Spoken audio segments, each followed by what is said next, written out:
It is the Riot Podcast. This is the Friday, August 18th edition. This is a big time of year for back to school stuff.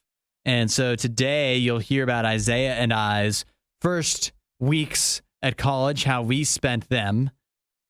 But Isaiah, we've graduated college. We've finished that, been there, done that. But it's pretty common, right, for people to wish to look back on their college days and say, I wish I could do it all over again. I'd love to relive it. If you could go back and do it all over again, where would you go to college? Would you go to the same place, or would you switch it up? What would you do differently? I liked my college experience a lot. Mm-hmm. I went to a really fun school in downtown Indianapolis. It was a great location, but if I were to go back and do it again, I would select differently, I think. Okay. But it depends. When I look back, it depends on what I'm picking school based off of. Okay. Because if I'm picking school based off of the job that I want, yeah, then I would have went to Syracuse. Yeah, that's where anybody in our line of work pretty much would go. That would be the top place. I looked at the exact same thing. I'm a Syracuse fan when it comes to sports too. So yeah, Syracuse would be job-wise. And think of the connections that you would get from going there. So that makes a lot of sense for each of us. Yeah, because they have a great broadcasting program there. That would have been my dream college when I was getting ready to go to college. Yeah, so that one, if I'm picking job-wise, now let's get into if I'm picking fun-wise. Okay. Because that's what everybody wants to hear anyway. Yeah, experience-wise. So I'm thinking I've got 5 locations. Okay. These are the 5 that I would choose between. I'd visit them all and decide where I want to be. Mm. The first one, Vanderbilt University. Okay. Downtown Nashville. Yep. Enough said. The next one I've got, Arizona State. That's a big party school. University. That's in Phoenix, Arizona, Scottsdale area, which, as we know, is one of my favorite places to visit of all for time. Some reason, yeah. I love it down there. Next one, UNLV. Interesting. University of Nevada, Las Vegas. Yeah. So obviously that puts you in the Vegas area. Uh-huh. My final one's Miami. Yeah, that was another one that came up for me in my searches. Not only because Miami's a fun area, but also that's the one of all the 5 that I've got here. Uh-huh. They've got like best sports-wise, which is a big part of it too. Yeah. Being able to go to games and things like that, and the whole like tailgate thing is a lot of fun. And then my final one is UC Santa Barbara. Really? Which is out in California. Well known as like one of the prettiest campuses. Prettiest schools in the country. Also, I've known some people who went there and they gave rave reviews because it's a beachfront college. And so your college is on the beach. Mm-hmm. Obvious pluses there. Those are my 5 if I was strictly going for fun location. Okay. So it sounds like you wanted, if you could go back and do it again, you'd like your college experience to be a vacation.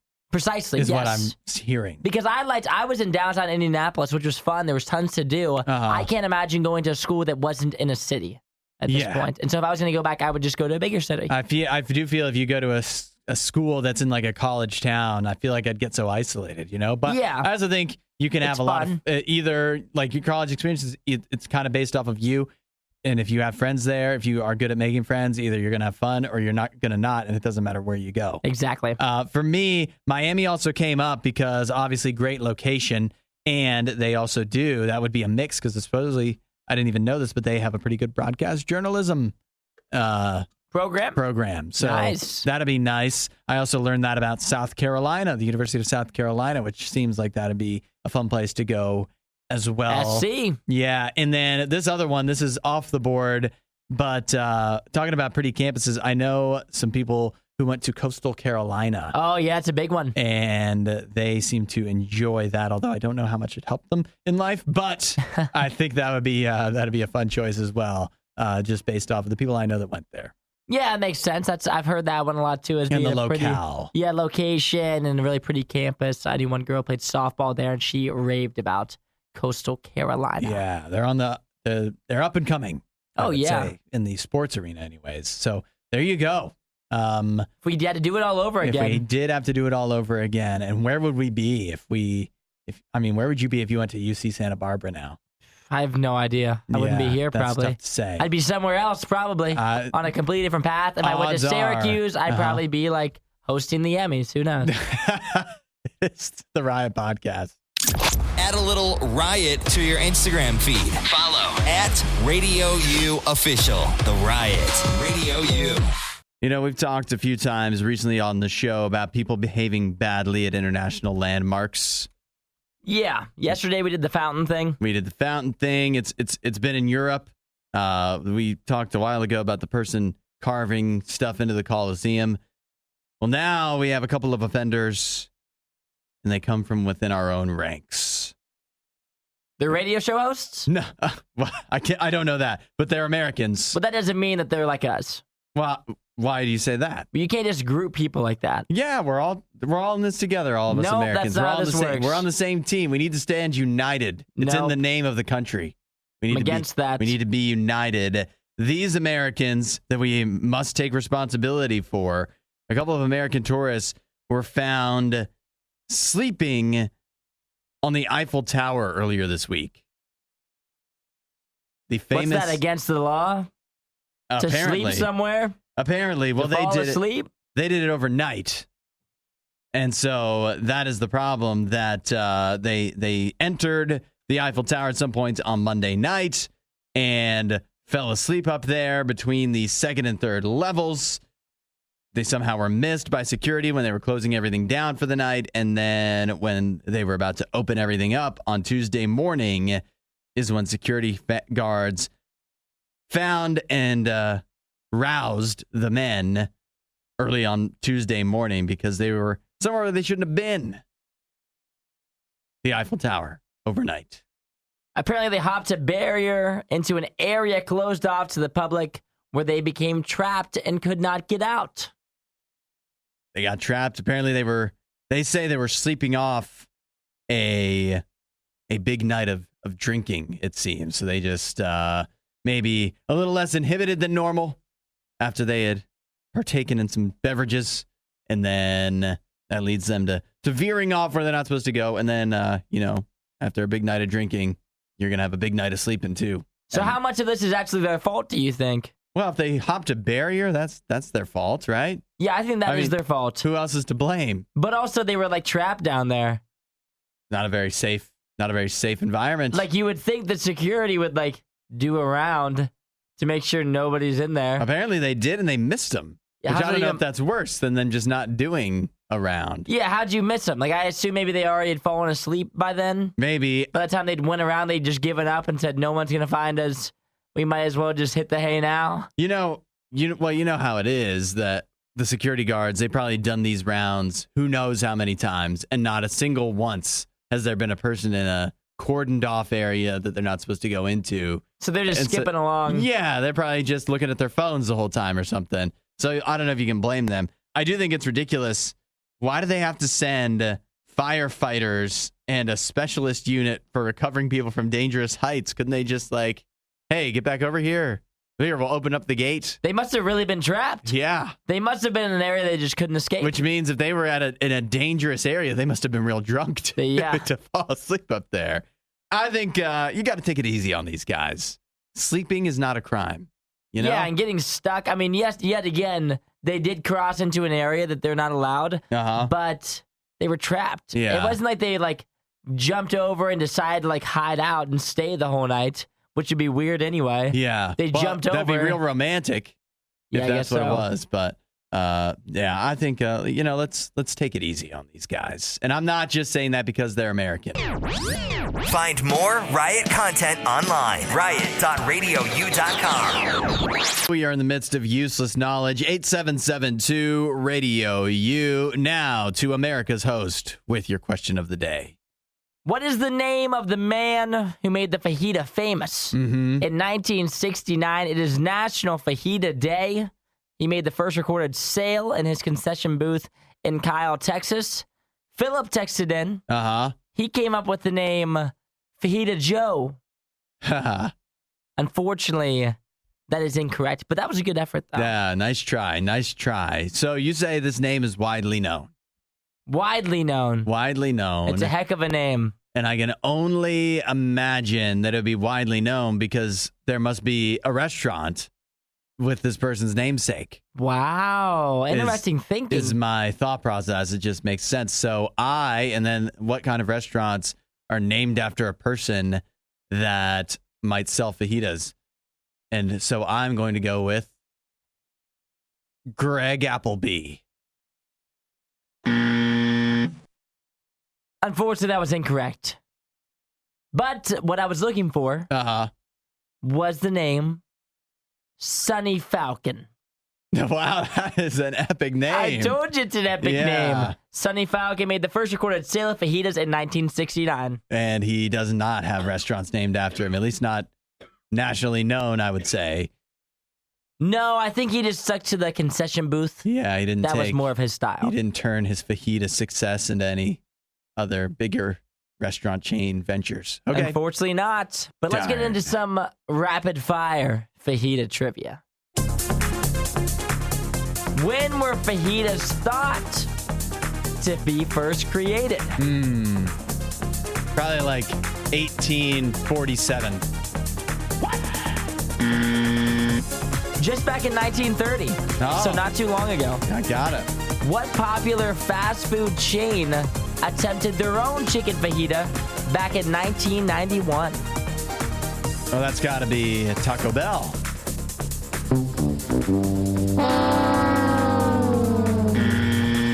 The answer we were looking for there was McDonald's. Wow. That's how big fajitas were. Yeah. In what animated movie was there a character named the Fruit Fajita? All right. I know this one. It's got to be Rango. I wish it was. I thought I caught on to your tricks. I was looking with Cloudy with a chance of meatballs, too. See, that makes sense now. See that. Every state has a different version of the fajita. Do they? And I'm going to describe one of the states' versions of the fajita now. Yeah. It's fresh, colorful ingredients such as avocado, bell peppers, and tomatoes. Grilled chicken is a popular protein choice, and some restaurants even offer seafood fajitas made with shrimp or oftentimes fish. Oh. What state's fajita is this? Louisiana. No! Unfortunately, that was the California Oh, fajita. I didn't know every state had its own fajita. There's like a handful of states that coined their own. Kind of like chili. There was like a New Mexico one. There was a Texas one. There was one that was called the Southwest fajita. Mm-hmm. Colorado had a fajita. California had a fajita. That's the one I landed on. I've learned that I don't know very much about fajitas at all. Well, today's the day to learn. It's National Fajita Day. It is. I'm sure there's some deals going on. There's got to be. Right? You think you might have looked that up ahead of time. Well, I guess people will figure it out. You're busy coming up with the useless knowledge. That would be too useful for you. That would be way too useful for this segment if I gave them the deals. We're not sure who behaves worse, the Riot or their dogs. I don't even know how to behave like a real human being. The Riot, Radio U. But I got some bad news for tomato fans. Did you know there's a worldwide tomato shortage? I didn't know that. Neither did I. But now I've discovered that that it is an issue. It's in fact gotten so bad that in India, Burger King has decided, this is how they put it, to put tomatoes on vacation for a little while. They're giving tomatoes a little break from some of their menu items, their wraps and burgers, because the prices of tomatoes internationally have skyrocketed because there's a shortage of tomatoes due to heavy rains. It looks like monsoon season and whatnot. It's disrupted crops and supply chains. Therefore, ipso facto, no more tomatoes on the menu at Burger King in India for the time being. Dang. For me, I'm okay with it. Yeah? The tomato is probably a bottom 3 vegetable for me. Uh-huh. I am not a fan of the tomato. On a burger, on a wrap, on anything. I am tomato-less in my life. Now, I'll tell you that I agree with you on that. That tomatoes, just a raw tomato, a slice of tomato on a sandwich or a burger, I'm going to take that off every single time. It actually really bothers me. I hate it. Yeah. I don't even want it to be on there in the first place. Slimy and gross. It's all juicy. Yeah. You never get the flavor away. You can't get it away. Yeah. When they say just take it off, it's not the same. I'm telling you right now. Yeah. Don't be the guy that says just peel it off. I like it's one of those things you can't peel off. I like when pickles are on and then I peel them off, even though I don't prefer pickles. I like having the pickle juice on there. But you're right. Even having the tomato juice left on my bun. No touchy touch. Yeah. I don't want any tomatoes and I don't want any tomato juice on my buns. But Isaiah, you know how this works, right? First they come for the slices of tomato and we say nothing. But then they come for the ketchup. And Nene gets really upset and you and I are also displeased. I do eat ketchup from time to time. Uh-huh. It wouldn't be life-changing for me to no longer have ketchup because it's not my favorite sauce. As we know, that's barbecue sauce. But, Isaiah, what is barbecue sauce made of? One of the core ingredients, oftentimes. It's ketchup. Ketchup, tomato sauce. Oh, no. This is a disaster. This could tilt the axis of the earth if the tomato shortage continues and spreads worldwide to where it affects us. You know what else has tomatoes in it? Uh-oh. Tomato soup. We don't care about tomato soup at a time like this. Yeah, you think that's the top of mind? I guess not. We're talking about pizza. No! How are we gonna live? I was gonna get pizza tonight. Now I feel like I should abstain to conserve. Like, do we really need it tonight? Pizza? You know? Yeah. Like, we all need to have like one time in the next 2 weeks where we're allowed to get a pizza. Yeah. We can't be doing willy-nilly pizza orders. If it's on a big night, if you're not hosting, maybe you don't get pizza tonight. I don't want a casual pizza night. I was going to get pizza tonight, too, because I was going to have a chill night. We were going to do like a pizza and ice cream night. Yeah. Maybe I was going to do Donato's, treat myself. Not now. No, not at a time like this. You've got to ration it. We've got to ration it. We could do white pizza. It's not the frickin' same. No, it's not, is it? It's not the same. No. We're going to have to adjust because this is going to be trouble if we let this tomato shortage get out of hand. So everybody do your part. Dial it back a little bit. We're going to have to really talk to Nene. Because, we're going to have a serious conversation with Nene. A serious chat. Because this could be a real issue. Disinformation, mispronunciations, bad impressions. That's Hudson. This is The Riot on Radio U. Football Fridays leading up to the kickoff of the college and football seasons. Today's theme, we're doing overrated and underrated. Isaiah, let's start with college. What's your college overrated, underrated? I'm going with an underrated pick here. Okay.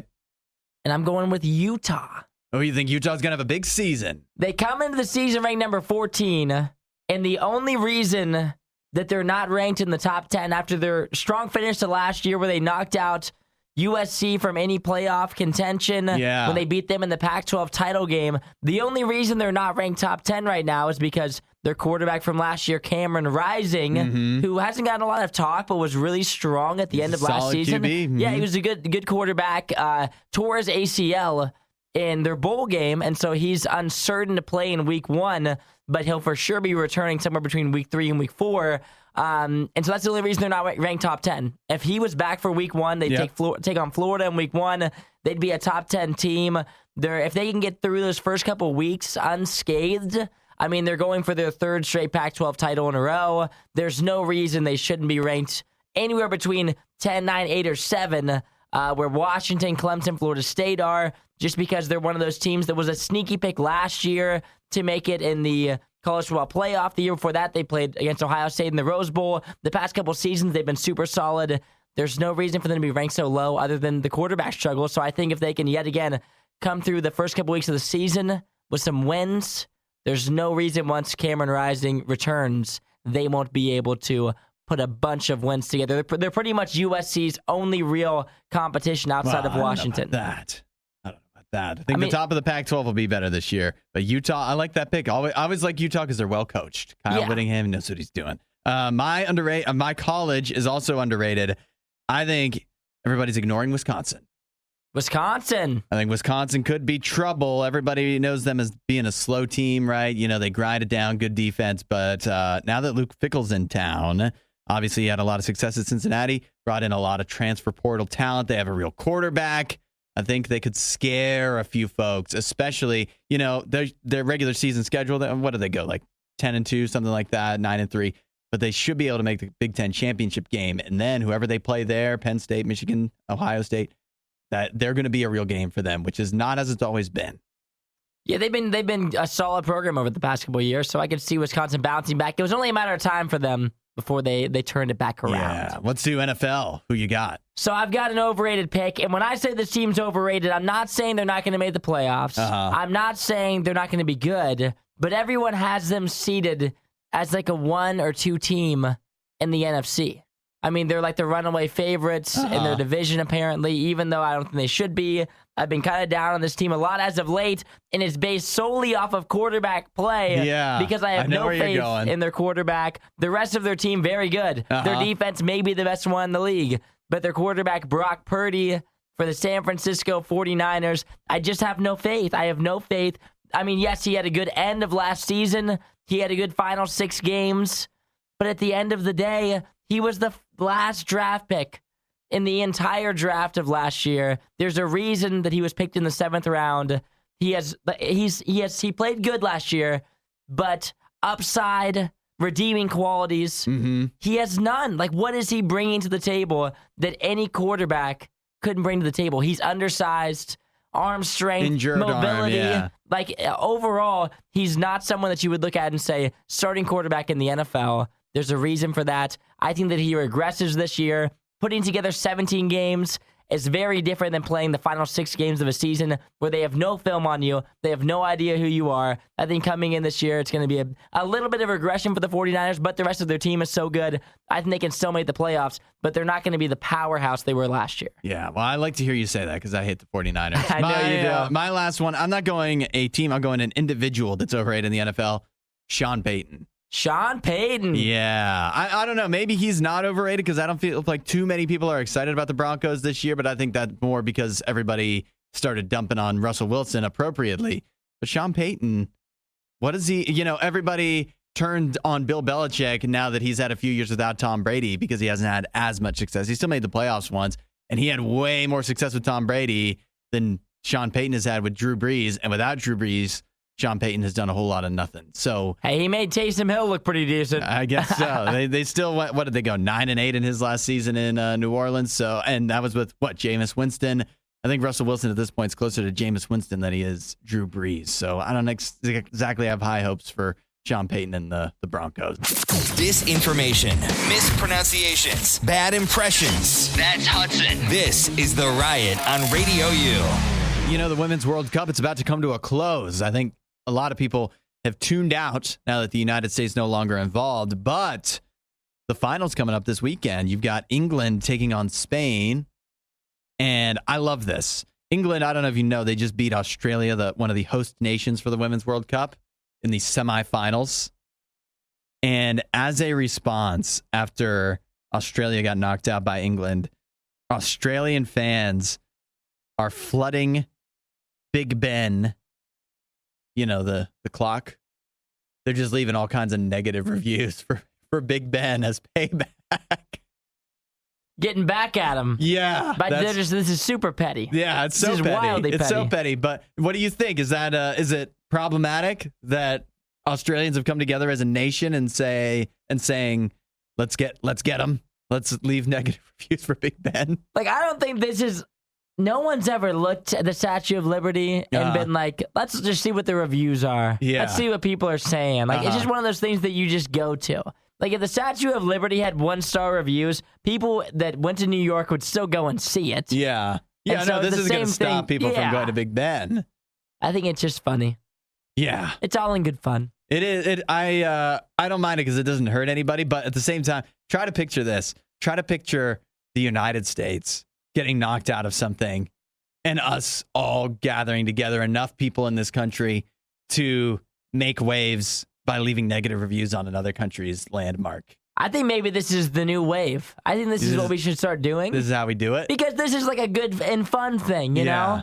Like, I think about if the Browns, we play the Bengals week 1. Yeah. If we lose, I would just leave a bunch of 1-star reviews at as many Skyline Chili's in Cincinnati as I possibly can. I was going to say, what landmark does Cincinnati even have for you? We know, it's the Skyline Chili. It's their chili.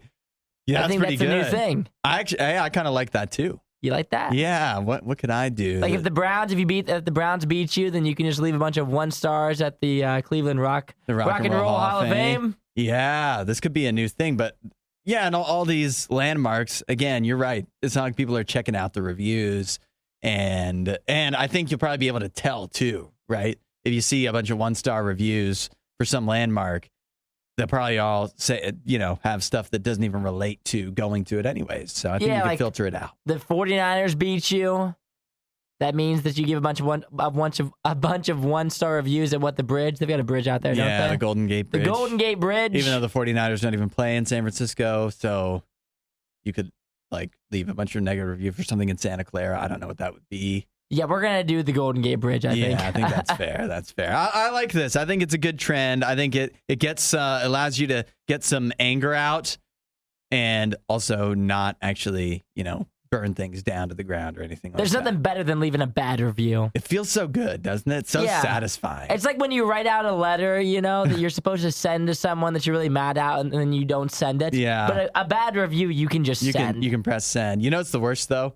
What'll be funny if if the people in charge of these landmarks have to start responding to reviews. Oh, yes. Sorry, some intern. Sorry you had a bad experience. Please message us to let us know how we can make it better next time. The only thing Isaiah loves more than the riot is himself. Someone who probably still lives with his mother and hates himself. You're listening to The Riot on Radio U. It is The Riot on Radio U, and this morning we get to meet and introduce you to Garrett from Silent Planet. Garrett, good morning. Is it all right if I call you Silent? Yeah, of course. Yes. Or do you prefer I'll do my best to live up to that name. Mr. Planet? Would that be better? I prefer Planet Fitness. All right, Garrett. It's good to meet you. Good to see you today. My first question is, for you, you're an international metal superstar, I would say. So you live a life that I think many people... Superstar. Yeah, that's what I'd call it. I don't know about that, but hey, I appreciate it. You definitely live a life, I think, being in Silent Planet, that many people would dream of. And so I want to know, what is one thing about being in a metal band that's not all it's cracked up to be? What's one of the downsides to talk people out of being in a metal band, I guess? Probably when you're at the family reunions and people ask you, are you saying words when you're screaming, or are you just screaming? Maybe I'll go with that one. That's funny. I always think you guys are easier to understand than so many other metal bands. You would think so, but and I pointed out to someone the other day, I was like, do you understand what the dude from Smashing Pumpkins is saying most of the time? I mean, it's no offense to the band, cool band and stuff, but you'll talk to people who are like, I don't know what the screamer guy's saying, and then they know every word to Smashing Pumpkins. So yeah.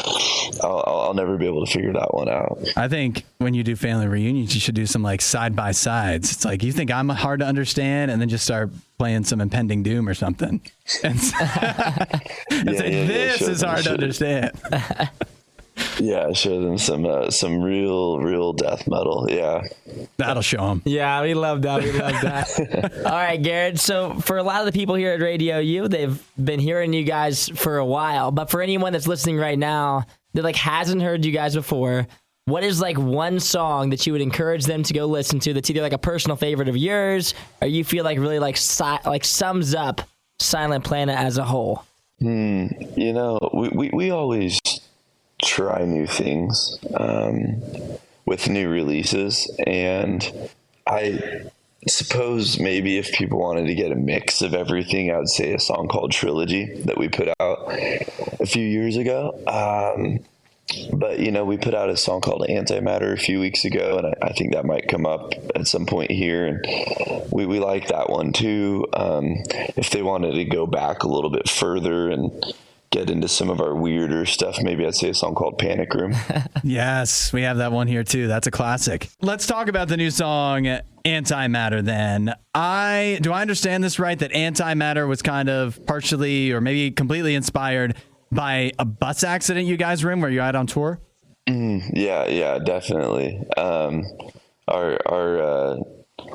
van flipped when we were driving through Wyoming on November 3rd of last year. And it was interesting. We actually had already started the song, and I kept some of what I wrote. And it kind of made more sense after the wreck, and then kind of completed the song with the wreck in mind. And there's kind of a larger inspiration of this sci-fi sort of alien story that we're telling. But, the personal aspects of our life always kind of, I think, have a way of injecting themselves into the art. And that was there with Antimatter. Well, we're going to play Antimatter here in just a second. And Antimatter, it's part of you got a new album on the way? We do. Yeah, it went out later this year. We also have a new song coming out about a week from now. And it's fun. It's we have a lot of new things to show folks. And it's funny, we've been doing this for a while. This will be our 5th record, but I think we're kind of more excited than ever, which is fun. Yeah, you guys are like in an awesome spot right now where you're coming out with a new album, some new songs, and you guys are getting ready to go on tour right now too, right? We are, yeah. We're supporting a band called Dayseeker, who I actually go with and work with them also in a professional capacity. And great band, great people. So we're going to be supporting a band called Dayseeker, as well as doing a few headline shows of our own. Yeah, that's awesome. I see you guys you're on tour at a lot of our stations here at RadioU. You'll be out in Oklahoma City, and you're going out to California, and you'll be up in Michigan and Ohio too. So a lot of opportunities for our listeners to be able to go out and see you guys while you guys are making the trip around, which is real exciting for them. Yes. Always excited for that Oklahoma City show. We have a lot of good friends there, and Oklahoma City's become a pretty special place to us. So yeah, we're excited. There you go. Silent Planet. Yes, going to be out on tour. Got a new album on the way, and we are loving the new song Antimatter. So real fired up to hear what else you've got on the new album. We'll play your Antimatter here for you, Garrett. Thanks for joining the show. We really appreciate it. Hey, thanks for having us. All right. It is The Riot. The only thing Isaiah loves more than The Riot is himself. Someone who probably still lives with his mother and hates himself. You're listening to The Riot on Radio U. Here's the scenario. We've got a wedding that was supposedly ruined. The way the wedding was ruined was the bride and groom in their invitations had a strict no white dress code. That's that's kind of standard. I don't know if it's always spelled out, but it's standard, right? You don't wear white to a wedding. Yes. That's especially, well, yeah, you don't wear white to a wedding. But at the reception, the bride had gotten very upset. And the reason that she had got very upset is because she had noticed that the 6-year-old nephew of the groom was wearing white.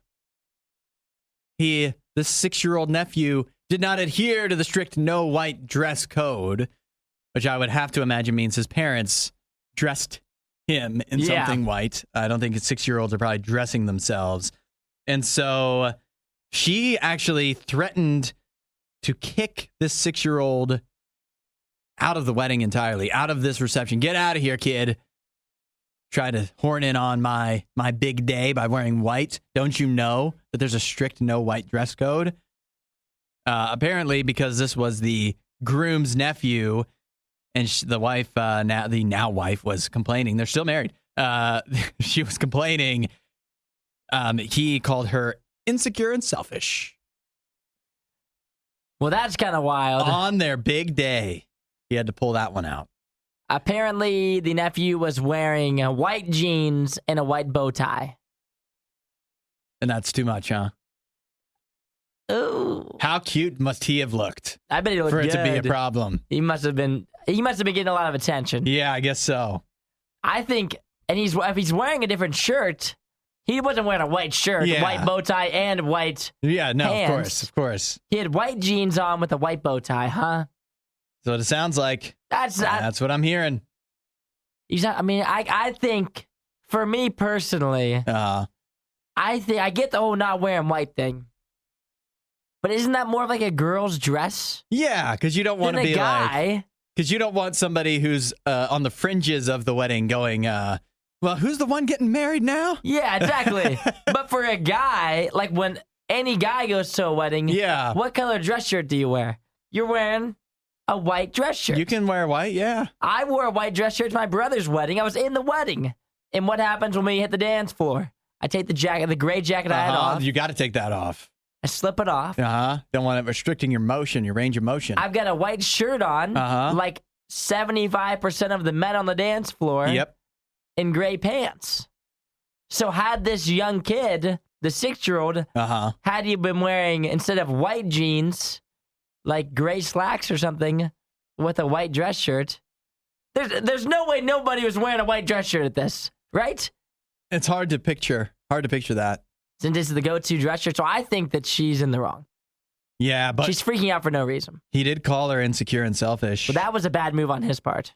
I wouldn't have said all that. Yeah, on your wedding day. I would have been like, don't let this ruin your Yeah. big day. This silly thing, who cares? That does sound kind of insecure and selfish. I won't lie. It does. He's not wrong, but on the wedding spitting day, facts. you need some tact. You can mince words on wedding days, I think. And he could have done that for sure. Since now they are still married, but since the wedding, apparently they have not spoken, and she's been staying with her mother. Because of that. Because he called her insecure and selfish. Oh, I'm hearing even more it's insecure so tough. behavior to me. It does sound insecure and selfish with the whole you're yelling at a 6-year-old to get him to change. Yeah. Trying to kick him out of the wedding. You're trying to kick a 6-year-old out of a wedding. That alone is bad enough. Yeah. But at the same time, you can't be. She should have. You know what she should have done? What should she She have should done? have went and spilled the drink on his pants. Smart. Yeah, that would show him, right? Show that kid. Uh-huh. Show that little kid. Oh, I'm sorry. And who's gonna get mad at you? It's your big bride. day. Yeah, no one's getting mad at you. Uh-huh. He's a little kid. Yeah. And now look at him. That'll show him. That'll teach him a lesson. Get him out of here. You want to wear white to a wedding? On my big day? Uh-huh. White jeans? White pants, I mean, for a guy anyway, that's bad as Yeah. is. You shouldn't be wearing those in general. I don't know. He must have looked good. He must have looked darn good. You won't hear a show like this anywhere else. And that's probably for the best. The Worst of the Riot. Radio U. It's move-in week for a lot of people at college, whether it's this week, for many, I know.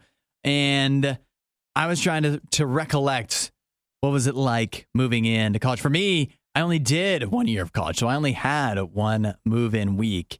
Isaiah, you did the full 4 years, but I mean, the first week is probably the most memorable, right? Yes, of course. One of the more Obviously. memorable ones. Let me tell you what my first week was like, my first weekend, because I'm sure you can probably top it. For me, I went to school in the city of Baltimore, Maryland. And so we're moving in around this time. I don't know the exact date, but it was around this time. And the place where I moved into, it was me. And this was like a smaller school, so it didn't have its own like dorms or anything like that. We were renting out with somebody that they routinely would have students rent out with. It's me and one other guy. And then we're renting from this old lady who also, I don't remember her name. She was very nice, but she was also living there. And so we had to live. Be quiet. Are you serious? Yeah. It was you and one other guy? Me and one other guy. And then Some random lady. Elderly, a single, I think she was a widowed elderly lady. What? Yeah. And this was the house that you were living in for college? Uh-huh. Yep. And she was just one of your roommates? She was. She usually, she would stay downstairs in the basement and watch America's Got Talent. And we would hang out upstairs and take up the kitchen.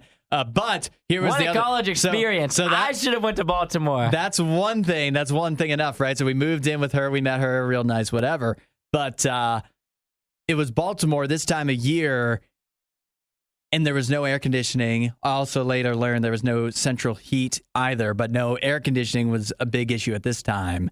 And so sweated it out for the first couple of days. And then I made a habit of, and my roommate did this too, where we would both usually leave on the weekends because we both lived close by so that we didn't have to stay in those conditions and just hang out with the people we were really friends with and less the people in college. So I remember moving in, meeting everybody, got along with all the college people fine, but then my first weekend was right back at home and I don't know what I did. That's wild. Yeah, but that was my college experience. Yeah. Of that. That's broadcasting school. That's how it is for broadcasting school, I guess. Glamorous. I went to like regular college. When I moved in the first week I went to school, I was also playing college lacrosse, right? And so when I moved into school, I just like hung out with everybody on the lacrosse team like right away. That was like the best thing about it was I already had like 30 or 40 friends. Yeah, built in. Where like when I showed up, they had to be my friend. No matter what, they were like, yeah, you have to come to the lacrosse house and hang out and meet everybody on the team. And like they gave us the rundown for everything for practice and things like that. And so I already was kind of integrated with people. And I couldn't leave on the weekends. That was the hardest part about like my first year of college. Yeah, you were far enough from home. Yeah, I was far away from home. I was a couple hours from home. And I also was playing lacrosse, so I practiced every Saturday. So there was no going home. I think I was at school from when I first got dropped off, actually when I first got there, the first weekend, and then the first time I went home was for Thanksgiving in like November. Yeah. And so it was just kind of like you were just forced into it. That sounds more typical than what I did, live with an old lady and go home on the weekends. I like your version though. Yeah. That sounds like an interesting college experience. We mostly, we got along with that woman just fine, except for it was actually very early on in my tenure there that we tried making popcorn on the stove. Because my roommate had never had that. And I'm like, I'll show you. And then, of course, the time the popcorn went wrong and there's smoke. She's like, you can't do this ever again. But did the fire alarm go off? There was, I'm not sure. I know it was real smoky in there. We had to crack open the windows. She was upset. That, and then when we put too much laundry in the laundry machine for the 2 times, she got mad. Other than that, she didn't even get mad when there was a leak out from the shower. Didn't bother. That was like she had to call in a guy, but she wasn't upset. But when the laundry went wrong, she was like, "You buffoon!" Yeah. You won't hear a show like this anywhere else, and that's probably for the best. The Worst of the Riot, RadioU. Check this out, Isaiah. Taylor Swift. Been a while since she's been in the news, but I think she's in the news for good reason right here. Taylor Swift reportedly has turned down being the performer for the Super Bowl halftime show this year. Which is one thing, right? That's one thing. If the reports can be believed, this is the 9th year in a row she said no. They just keep asking her. Yeah. Do you think it's cool that she's turned it down 9 times or crazy? I think it's right. You think it's the right thing to do? I think it is. For this reason and this reason only. I think if Taylor Swift played at halftime, it would mess up the whole atmosphere of the game. She can't perform there. Because her fans would collide with Super Bowl like football fans, and it would be, I could see that. I can see that. Think about what her whole Eras tour has been like, where she's been selling out arena after arena for ridiculous prices. You think that her fans wouldn't go to the Super Bowl? You're right. The Swifties would buy the tickets, and then people that wanted to go for the game wouldn't be able to go. Yeah, and the atmosphere would be all wrong. Way off. Yeah, not that the Super Bowl usually has the best like stadium atmosphere, from what I understand. Anyways, it's since it's so expensive, very corporate. But at the same time, though, they're not all Swifties that are in there. No, that's definitely. And so I think that the Swifties, yet again, this is props to them for being such diehard fans. That Taylor Swift, she can't perform. Big of you. She can't. I know. I've been hating on her, but she can't perform at the Super Bowl halftime show because they will go to the game to see her perform, and then it'll just throw everything off. So they need to go to her Eras tour, and we need to keep her separate from this. She's too big. If that's really true, then that's very. She has a lot of respect for the NFL and the Super Bowl. Well, you gotta respect the game. You gotta respect the game. So yeah, no, I think it's kind of cool too that just the Super Bowl halftime show, apparently you don't get paid for it. Like the NFL doesn't pay you anyways. It doesn't mean you don't. There's not money that you see, but you don't get paid to do the halftime show. She doesn't need it, obviously. She's very big. So, but the question is, then we still need a halftime show for the Super Bowl, right? Right? Yeah, we do. I don't answer that because maybe we don't.